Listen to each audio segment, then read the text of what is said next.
We are Jed and Sandy, and we are currently exploring Route 66 in our self-converted Sprinter van from Chicago, Illinois, all the way to Santa Monica, California.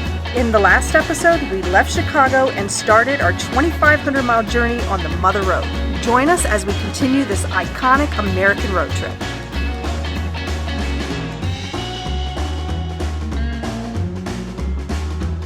The videos from our journey along Route 66 are being uploaded using NOMAD INTERNET. Our choice for mobile internet while we get our kicks on Route 66. We ended up staying the night at a Cracker Barrel. Now I think we're about all set to hit the road, and we're going into Lincoln today. The cat's ready. Look at her.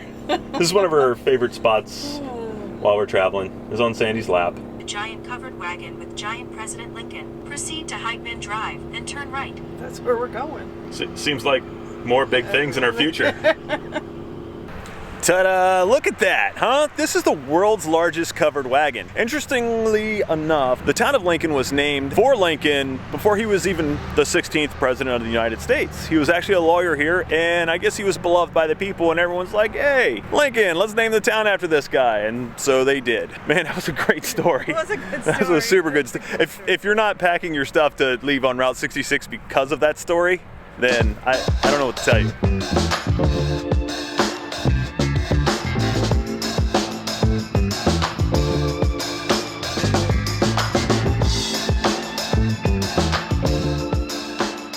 So speaking of Abraham Lincoln, we are now at his tomb. This has to be the most impressive presidential tomb I have seen. This thing is like absolutely massive. You're able to go inside. Abraham Lincoln's buried there. His wife, Mary Todd, is buried there, as well as 3 of his sons. His 4th is actually buried at Arlington Cemetery.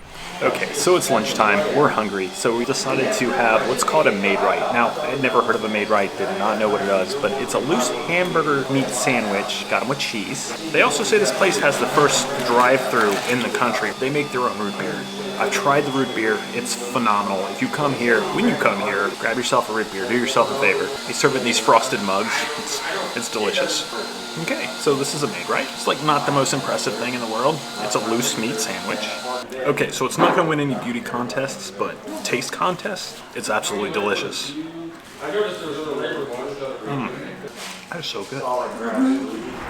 Okay, so this place is a must stop. I absolutely love the Maid-rite and the homemade root beer. So they say this has been open for like 100 years. Excuse me, ma'am. Ma'am, you're in my seat. So what'd you think of the Maid-rite? It was made right. And that's how it's got its name. So I didn't expect it to be as flavorful as it was. What else did it have on it? So it's a loose hamburger meat, steamed. Steamed bun, pickles, onions, and mustard. And you can add cheese. You should always add cheese to anything. So behind me is Abraham Lincoln's home, and we're about to take a tour of it. This is his original house. It originally started as a 1-story house, but eventually they built on 2 stories as their family got bigger, as I guess the most case with most people in houses. But this entire neighborhood is actually preserved. These houses were his friends and his neighbors while he lived here. So the house was actually really, really cool. When you first walk in, to the left side, there is this beautiful parlor. That's where the family would have received their guests and like special people or anybody visiting, really. Absolutely gorgeous. Then there was a family room, kind of a sitting area where the family would kind of hang out. We learned that Lincoln was a great wrestler and a lover of cats, which makes us really like him even more. On the 2nd story of the house, there's a guest room, which back then, I guess the guests always got the nicest bed.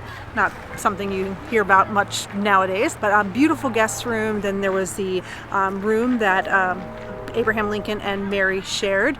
And actually they were kind of like a 2-suite kind of bedroom. The front one was Abraham's, and then the back room was kind of Mary's room, and where she would take care of the kids. And then across from that, there was a bedroom that some of their boys would have slept in, and then also a what did they call it? Their help, domestic worker. Domestic worker, their maid, had a little small room that they lived in while living there with the family. So this next part of American history is truly great. I know we've visited Lincoln's tomb, we visited his home, but now it's time to show something really, really historically important to America. And we are currently at one such place. This is the birthplace of the corn dog. That's right, the birthplace of the corn dog. Cheers. Cheers. So what do you think? That's pretty good meat on stick. So what do you think's more historic, the Lincoln home or the first corn dog? That's a tough one. I think the corn dog is more delicious than Lincoln. Yeah, I mean, I've never eaten Lincoln, so I'm going to have to say you're right. Why are you going to make this weird? So I don't think we told you, but the last places that we were in, so Lincoln's Home, Maid-rite, Cozy Dog, those are all in Springfield, Illinois. We have now left Springfield and we are continuing our journey west on Route 66, and we're just north of the little town called Auburn, and there's a section of road here that is still brick paved. It's like 1.4 miles long, but it's really cool, and it gives you an idea of what the road might have looked like between 1926 and 1930 era Route 66. So, and it's kind of bumpy and rough when you drive down this.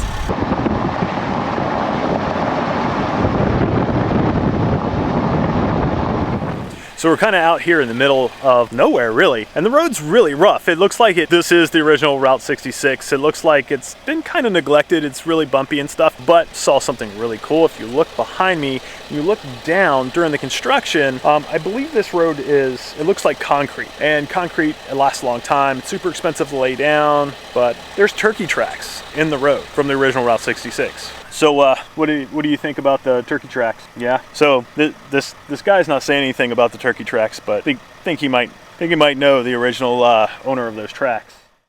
Good morning. It's a cold morning. So last night's accommodation was a luxurious Flying J. Actually, it was really loud. It's a super busy Flying J, but they do have RV lanes. We're gonna grab some fuel, and we are headed into St. Louis shortly. I think we have one stop before we get there.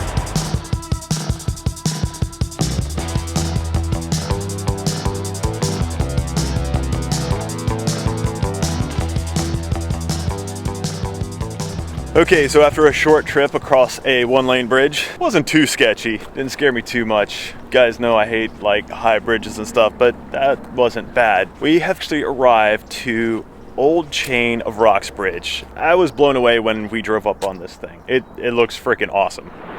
So this is a really, really cool bridge. It might be one of my favorite thing, or my favorite thing that we've done so far. What do you think? Yeah, it's pretty cool. So just a few little facts about this bridge, because it's actually really got a cool kind of history. It was opened in 1929, cost $2.6 million back in that time to build this. It's considered a marvel of engineering for the time. It is quite impressive. So, and then by the 1960s, the bridge became a little dilapidated, the cars were getting bigger, traffic was more frequent, so it wasn't really able to support it, so the bridge ended up getting shut down, and they built the I-270 over the Mississippi River at that time to accommodate traffic, and this just kind of sat here for years and years and years. They expected it to be demolished, but a local group in the 80s pushed for restoration of it, and so back in 1999 it reopened as the part of the Route 66 bike trail, and you can also walk out here. Yeah, it's amazing. I love it. One of the other cool things about this bridge is there's actually a 22-degree bend right here where we go around this corner. It's 22 degrees, and it was made like this to accommodate the riverboats back in the day and allow them to travel through this area. So it is called Chain of Rocks because there is a chain of rocks that crosses the Mississippi River here, making it very dangerous to navigate. So they did this to help the riverboats so that they could safely navigate through this area. So looking behind me, you can see the old water intake towers. There's one right there, and there's another one right over here. So they're no longer in use, but they used to take water from the Mississippi and direct it elsewhere. They look so mysterious and super cool. I'm really in love with this place. In the next episode, we continue to get our kicks along Route 66. So don't forget to like this video, subscribe, and hit that notification bell so you don't miss a thing. And until next time, stay wonderful.